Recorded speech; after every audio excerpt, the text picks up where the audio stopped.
accidentally missed today. So today we're going to be going back a verse to John chapter 3 and verse 17. For God did not send his Son into the world to condemn the world, but to save the world through him. Let's focus on the word through, as in saved through him. Later on in the Gospel of John, we're going to see Jesus mention that he is the door, to which Jesus is essentially relating back to Noah's Ark, where there was a huge ark that anyone could be saved through, but the only way was through this one door.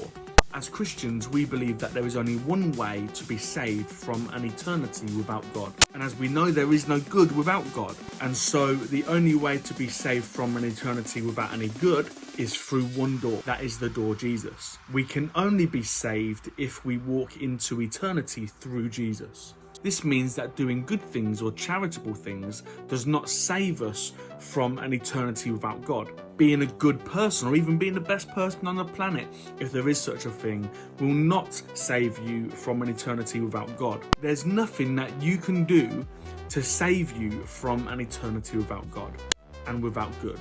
The only way, Jesus says, is to be saved through Jesus. And he wants all people to be saved. He wishes that none should perish.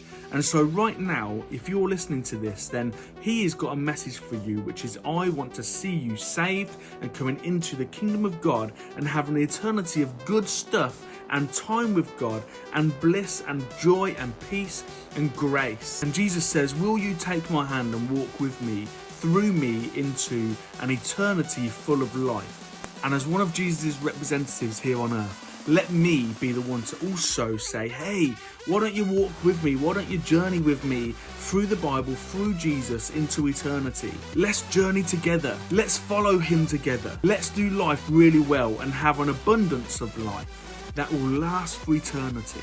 If you're really keen to get on a journey, then why don't you give us a shout? I'd love to send you some resources. Hit us up in the comments and I'll send you an email.